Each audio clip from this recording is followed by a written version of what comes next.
Hi everybody.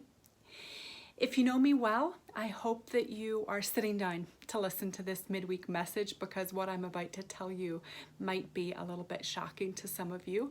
And that is that late Sunday morning, I find myself out gardening. Or to put it perhaps a little more accurately, I find myself out weeding. You see, Amy was smart enough when she planted the gardens up at the manse to know that it would probably be best, given that I really don't have a green thumb, to plant things which were hardy and didn't require a lot of attention. So it's probably more accurate to say that I spent late Sunday morning out weeding rather than it is to say that I spent it gardening. I thought that this work of weeding was going to be a quick job, that it would maybe just take 30-40 minutes and then we'd be done. The place would look great. But you know what? It took longer than that. Because the more I weeded, the more weeds I saw, almost as if they were growing in number as I was doing it to just taunt me. Like, you'll never get rid of all of us, no matter how hard you work. And so the more I'd weed, the more weeds I would see. I thought it would be a quick job, but it wasn't a quick job. David and I also had an eager little helper in Davis who wanted to be with us as we were working together. And to begin with, he was just going around and grabbing the top of the weeds and just yanking them out. And David had to explain to him, hey buddy, when you're weeding, what you want to do is make sure that you get the root of the weed. Now that's going to take a little bit more effort, and sometimes you have to dig down a little deeper, you have to pull a little harder, but if you don't get out the root of the weed, he said, then the weed's just going to grow back. And so he got it, and he was helpful with us in all of that. But these two lessons, the more that you weed, the more that there is to weed, and that sometimes you have to work hard to get the weed and to get the weed at the very root. It made me think about sin. Part of that may be because also on Sunday morning after worship, I had jumped on to a Zoom call with participants from around the nation in relation to the 21-day challenge with regard to race equity. And even in the first 7 days of that challenge, I had discovered in self-reflection that the more I weeded through, the more there was to weed through still for myself in relation to my sins in regard to racism. The more that I weeded through, the more work there was still to do.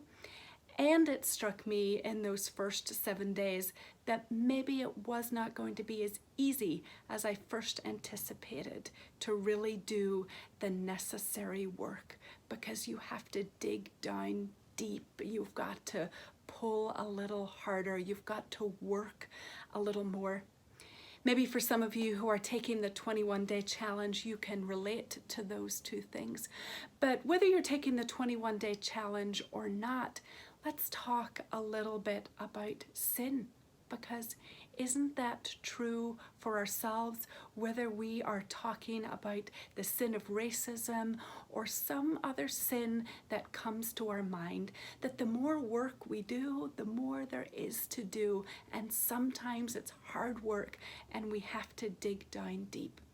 So let me ask you this morning, what is it in your life? What is it in your life this week that you need to pay attention to? What is it? What sin is it that stands between you and between you receiving and sharing God's love? Right? Sin is really what blocks God's love, either in our receiving it or in our being able to share it. So what is it in your life this week that is getting in the way, that you need to bring an honest confession before God? I'll admit that I miss our time of communal confession in Sunday morning worship in our sanctuary. It forced me to stop, to slow down, to take stock of the week just past, to reflect on where I had gone wrong, to reflect on where I could have done better. I miss that time. So maybe today, in this midweek time, let us pause and think together. What is it that we need to confess? To borrow the words of the psalmist from Psalm 51, he prays, "Create in me a clean heart, O God, and renew a right spirit within me. Cast me not away from your presence. Restore unto me the joy of your salvation, and renew a right spirit within me." May we take time in our homes this day to offer up to God all the things that we have done wrong, and to do so trusting in the unending mercy and the forgiveness that God will offer. So let's offer up our sinfulness and our shortcomings together, trusting in God's faithfulness to restore us and to renew us. And as we do so, may the peace of Christ be with you.